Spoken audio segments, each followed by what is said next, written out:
वारी से काबा की हिफाजत के लिए अबाबील का लश्कर, अबाबील का लश्कर। No no no no. तेरे हाथ में मौत का सामान है तो मेरे सीने पे खुदा का नाम है। अच्छा, देखते ही ये चादर मुझे बचाती है या कफन बन के मुझे कब्र तक पहुंचा देती है।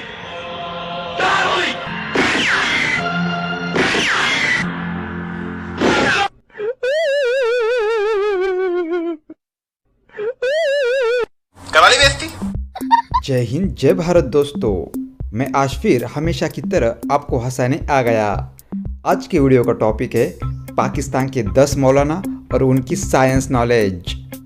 लास्ट वाली क्लिप मिस मत करना। तो चलो स्टार्ट करते हैं। एक मिनट ये बुखारी जी से एक बार पूछ लेते हैं ना। बुखारी जी जरा, जो महेंद्र पाल आर्य जी ने पूछा है उसका कोई जवाब है आपके पास? क्या पूछा उन्होंने? उन्होंने कहा कि अल्लाह ने 4 दिन में सूरज बनाया, ऐसा कह रहे हैं, लिखा है। कहा वो उन्होंने पढ़ के भी बताया। तो जो दिन है वो दिन गिने कहां से? क्योंकि दिन तो सूर्योदय सूर्यास्त से गिने जाते। जब बना है, जब दुनिया नहीं थी। हाँ, दुनिया बाद में बनी है। तो दिन कहां से गिने? हाँ, तो सूरज का अपना काम है, अपने काम के लिए बनाया है उसने, इसमें क्या परेशानी? हाँ, तो जब बनाया तो 4 दिन में बनाया, वो 4 दिन कहां से गिने ये वो पूछ रहे हैं। 4 दिन कहाँ से गिने? हाँ, मुझे घर जाना है, मुझे अपने घर जाना है।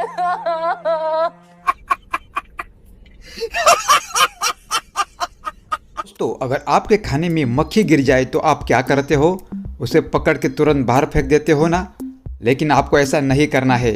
ऐसा क्यों नहीं करना है, चलो जानते हैं इस साइंटिस्ट मौलाना से। अगर मक्खी आपके खाने में पड़े या दूध में पड़े तो उसको पूरा डबो दो, क्योंकि इस बदबख्त के 2 पर हैं, एक में बीमारी है, एक में शफा है। और ये बीमारी वाला ही डबोती है, शफा वाला ऊपर रखती है। तो इसको डबो दो ताकि बराबर हो जाए, आपको नुकसान नहीं होगा। कि इमाम अयातुल्लाह खुमैनी आपके पास, आपके घर पे एंटी प्लास्टिक मिसाइल फेंका गया है, आप क्या करेंगे? वो कहते हैं इमाम खुमैनी ने कुछ नहीं कहा, फकत कुरान की एक आयत पढ़ी। एक आयत पढ़ी का कौन सी आयत? का उन्होंने फकत कहा अलम तरा कैफा फाला रब्बुका बिअस्हाबिल फील। कहते हैं ये आयत पढ़ी, इमाम कमरे में चले गए, जमाने वालों ने देखा कि उस एंटी प्लास्टिक मिसाइल के पंखे में एक चिड़िया दाखिल हुई और समंदर में फटकर गिर गया। अरे अब तक नहीं समझे? अल्लाह ने बताया कि वारी से काबा की हिफाजत के लिए अबाबील का लश्कर, अबाबील का लश्कर। No no no no. इस मौलाना की बात सुनकर आज मुझे समझ में आया कि पाकिस्तान की मिसाइल डिफेंस सिस्टम इतनी पावरफुल क्यों है। इस मौलाना की बात सुनकर आपके होश उड़ जाएंगे। इन्होंने डायरेक्ट अमेरिका को चैलेंज किया। तो चलो देखते हैं उन्होंने क्या चैलेंज किया। अगर अमेरिका गया है चांद पर तो गया है, तो गया है। चांद तो बिल्कुल नीचे, जैसे ये पंखा छत से नीचे है, चांद नीचे है। लेकिन जिस दिन अमेरिका पहले आसमान को चीर करके दूसरे पे पहुंचा, दूसरे को चीर करके तीसरे पे पहुंचा, तीसरे को चीर करके चौथे पे, और 7वें आसमानों को चीर करके 7वें पे पहुंचे, 7वें के ऊपर अर्श है, अर्श पे पहुंचे, और वहां से फिर ये कि जन्नत में अमेरिका पहुंचे, तो फिर उस दिन उसमें इस मुल्ला को बता देना, पतलून उसका फटेगा लेकिन आसमान तक पहुंचेगा भी नहीं। चांद तक अगर कोई गया तो हमारे किसी मौलवी ने 1500 साल हमें गुजर गए हमारे मौलवियों को, लेकिन हमने अल्लाह के फजल से इसका इनकार भी नहीं किया है चांद पे जाना। अमेरिका चांद पे तो अब गया, वो मौसमियात के हालात आपको अभी बताते हैं, लेकिन अल्लाह की कसम आज से 1500 साल पहले हमारे पास ये हालात मौलवियों की थे। मौलवी को फटकार होगी खुदा की कि मौलवी साहब ने भी अपने उस साइंस को छोड़ा।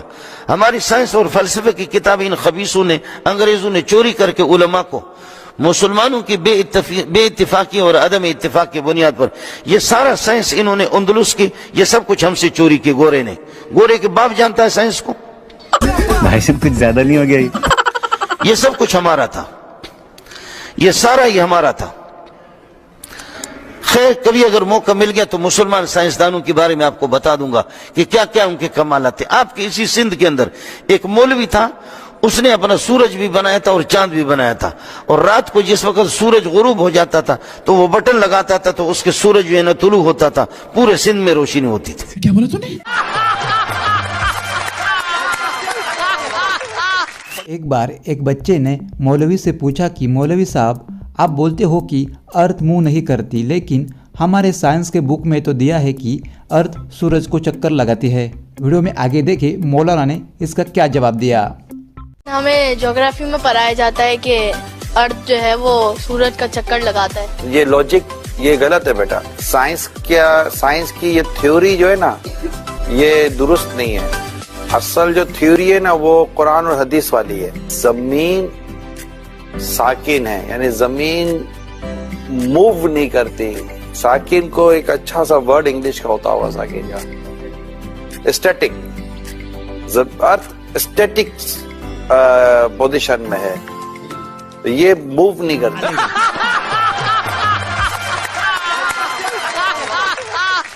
कोरोना वायरस एक इंसानी शक्ल में आया और उससे पूछा, भयानक शक्ल थी, तू कौन है? उसने कहा मैं हूं कोरोना वायरस। भाई किस लिए आया? तो कहने लगे कि ख्वाब के अंदर कि मैं कोरोना वायरस हूं। वहां जहां से ये चाइना में शुरू हुआ था कि वहां एक आयशा नामी औरत से ज्यादती हुई, उसके मुंह पर पट्टी बांध रखी थी, 3 दरिंदों ने ज्यादती की, वो बोल तो सकती नहीं थी।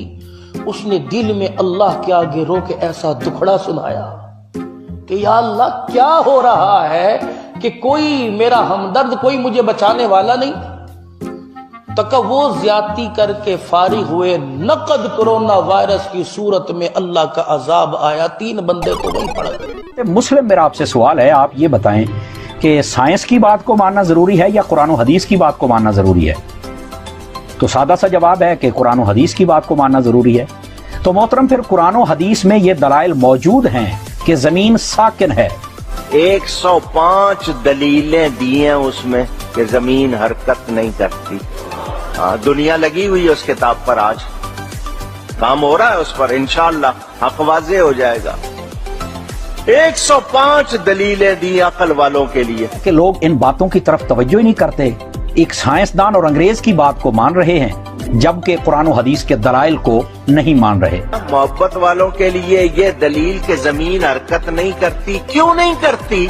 इसलिए कि मुस्तफा उस पे आराम कर रहे हैं। चांद के 2 टुकड़े किए और ऐसे नहीं कि दोनों यूं रहे और इतनी सी लकीर बन गई, नहीं। हुजूर जानते थे मक्के वालों में बहुत से चिटिंगबाज लोग हैं, ये जल्दी से मानेंगे नहीं। टुकड़े करके इतनी दूर किया कि चांद का आधा टुकड़ा जो है वो पहाड़ के इस तरफ नजर आया और चांद का दूसरा टुकड़ा पहाड़ के उस तरफ नजर आया, यानी दूर दूर हो गए। मक्के वालों की आंखें फटी के फटी रह गई। धरती आज अगर अपनी जगह कायम है, कल को जैसे वो चाहेगा वैसे रहेगी, जैसे धरती घूमेगी नहीं चाहेगा। लेकिन फिलहाल सूरज घूम रहा है।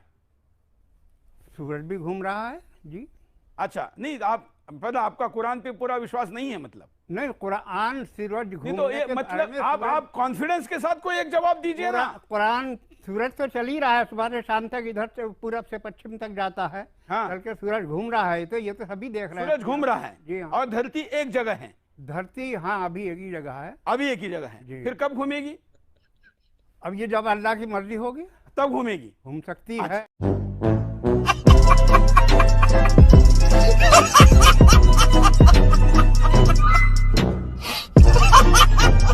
दोस्तों, ऐसी वीडियो देखने के लिए चैनल को सब्सक्राइब जरूर कीजिए।